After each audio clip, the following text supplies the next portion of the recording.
Hey, this is Blake from the Gig Harbor Fly Shop, and today I want to do a review of the new Sage R8 Salt.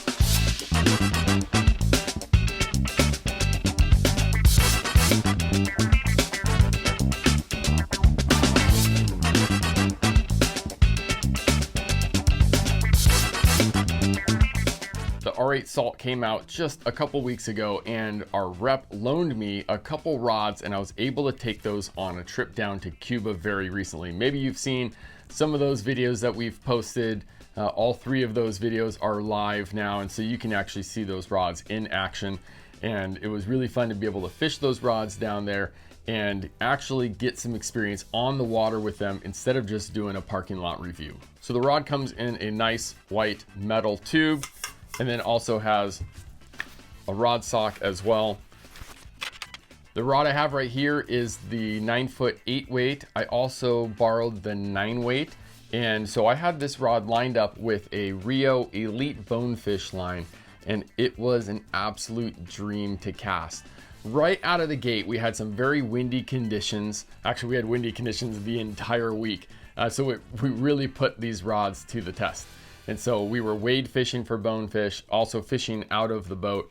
And I loved not just how the performance of the rod, how fast the line speed was, tight loops, all that stuff, but the feel of the rod too just has a, man, it just feels good. You know how some rods, they perform amazing, like you can cast them a mile, but then they're just missing, there's just something about them that leaves something to be desired. And so I love the feel of the R8 Salt, and it's a comfortable rod to cast. I think a lot of anglers are going to be able to cast this rod. It's not just for intermediate or advanced casters.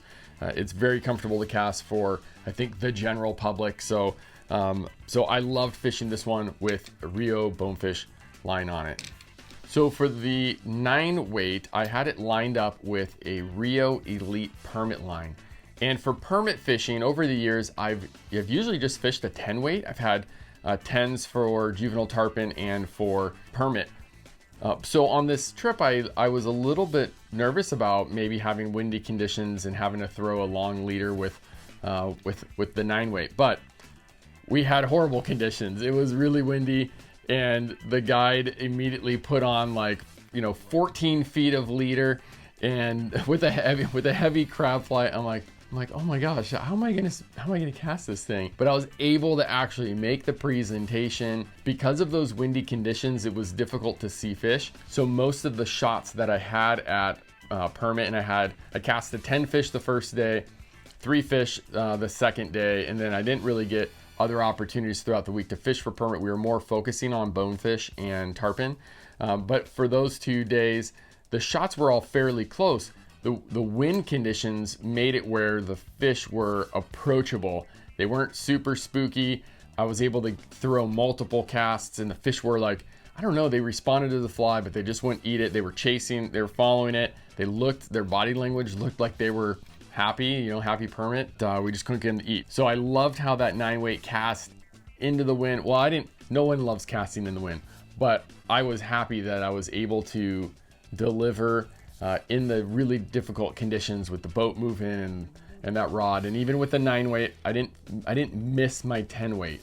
It was able to do everything I wanted it to do, throw a big fly, long leader, and very accurately as well. So that's a quick review. I'm just giving it 2 thumbs up. I don't need to go over all of the other things that make this rod so special. I know a lot of other people online have reviewed and talked about those different aspects of it. I know Sage has done that as well, but just wanted to give you my experience with these 2 rods on the water. And I look forward to adding a couple of these to my quiver, especially the 9 weight. I really want to get my hands on one of those 9 weights. It's a great rod. I'm going to have a lot of fun with that rod. I've casted everything from 6 through 11, and some of the rods that really stood out, the 11 weight was one of the most castable 11 weights I've ever touched in my life. The 6 weight was fun, and but I'm not sure for Puget Sound cutthroat fishing and fishing off the beach. I don't know. I would love to do a shootout between the R8 Salt and the R8 Core, because I really love that 9.5 and the 9 R8 Core for fishing for sea run cutthroat trout. So I'd love to see what the R8 salt how it would be different. The 7-weight's great. Maybe not my favorite in the mix. I loved the 8, the 9, 11. Those were definitely exceptional, just the feel and the way we had them lined up. So hopefully that gives you some information and confidence to go ahead and buy an R8 salt. I don't think you'd regret it. Check out the links down below. We have it linked to our website so you can purchase a rod and we can get it in your hands right away. If you'd love to do a trip to Cuba or go someplace tropical, we love hosting trips like that. Check out the links down in the description below, and hopefully we'll see you on a trip or in the next video. Thanks.